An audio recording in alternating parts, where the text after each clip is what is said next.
Welcome to Chapter 10 on visualization techniques. In this lesson, we're going to start looking through some of the visualization techniques that exist in SOLIDWORKS. You've probably already noticed and had some questions about some of the reflections you see in the SOLIDWORKS parts. Some of these parts are very shiny and reflective, and this is just part of the SOLIDWORKS Real View functionality. Real View can be turned on and off using the view settings here in the heads-up view toolbar. Real View graphics is dependent on having a workstation quality graphics card in your computer. For more details on this type of hardware, take a look at the SOLIDWORKS system requirements on the SOLIDWORKS website. So if I turn off Real View graphics, notice that most of the parts turn a flat color and no longer reflect light in the way that they had been reflecting light. If I turn Real View graphics back on, you can see reflections of some sort of background in the tank and in any of the chrome parts. If you look close enough, you can see that this is somebody's kitchen with a bowl of fruit and a couple of chairs. The reason for this is because having some sort of a pattern in the background to reflect is much more interesting than just having a flat color. It helps you visualize curvature much better, for one thing. The Real View graphics are dependent on settings that you find in the appearances. Appearances are a combination of color, texture, and something that's not really material. Most of your SOLIDWORKS parts, if I go and open up the primary cover, have a material associated with the part.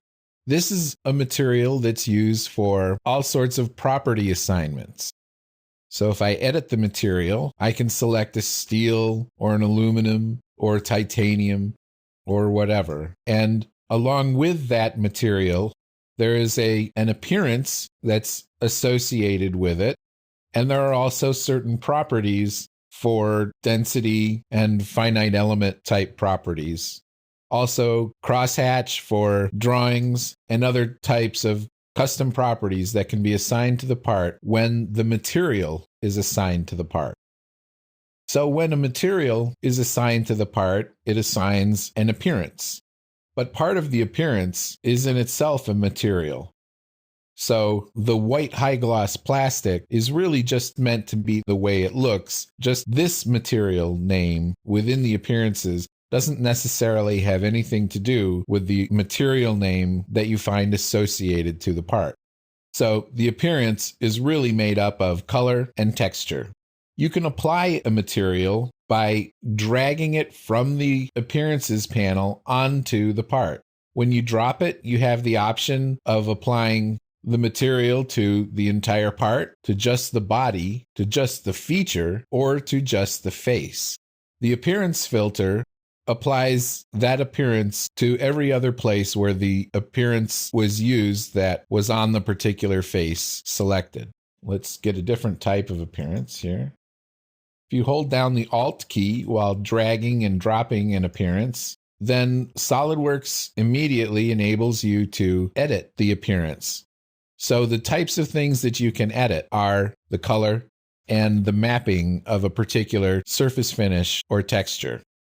Also, if you use the Advanced button, you can edit additional items such as the illumination or the way that the part reflects light, and the surface finish, which has additional textures that you can select. Appearances can also be applied within the assembly, and again by drag and drop. Within the assembly, you get an additional level of hierarchy.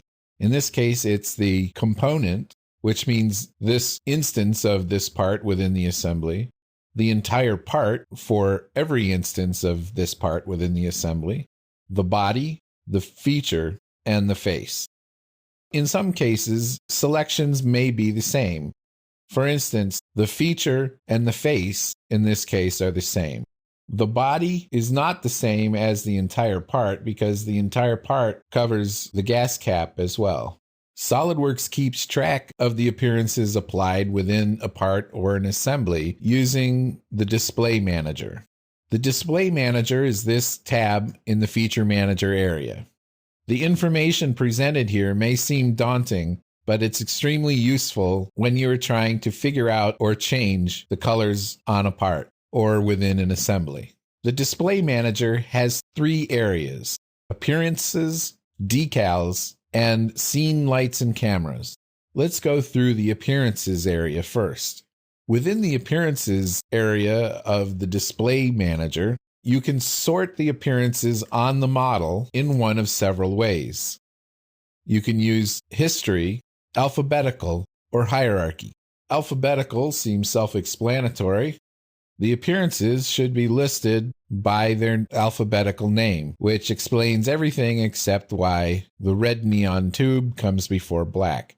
The hierarchy shows an example of how colors take precedence over one another when applied in an assembly. Remember that dragging and dropping allows us to apply an appearance to a part, a body, a feature, or a face. Well, you can think of the hierarchy this way.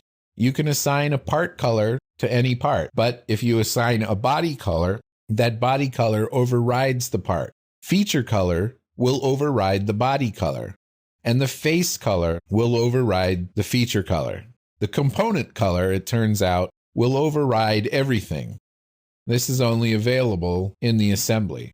So sometimes you may have a difficulty removing a color from a particular part, or you may apply a color and it doesn't seem to get applied. The reason for this probably has to do with the hierarchy.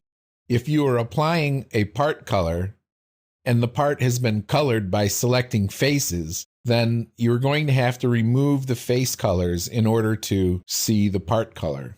So if we look at these assignments, we see under face color, these are the materials that have been selected using faces. These are the appearances that have been applied to features. There have only been 2 appearances applied to bodies, and the rest, the vast majority, in fact, of the appearances have been applied to parts. Remember that you can apply an appearance in the part window or in the assembly window.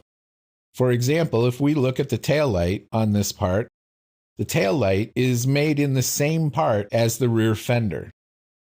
So if we look at the display manager under the hierarchy, we see that red neon has been applied to 2 faces, chromium plate has been applied to 2 faces, and the rest of the color comes from the black assignment that goes to the entire part. Here in the assembly, we can see the face assignment for the tail light and the chrome plate around the tail light. Grid patterns have been assigned to a completely different part. This is to the gas tank up front, and you can see that chrome has been used extensively throughout the motorcycle assembly. The history just refers to which appearance was applied first and which was applied last. So if we apply a new appearance, say onto the gas tank, just on that particular face, the new material is added to the bottom of the list. So the oldest materials, or the first materials applied, were the chromium plate for the bullet point items that are part of the frame. Decals have not been applied to this assembly. But if we were to put a logo, for example, in this area using a JPEG image file, a decal would be the way to do that. Decals are rather easy to apply, to resize, and to move. We will come back in the next lesson and talk about scenes, lights, and cameras.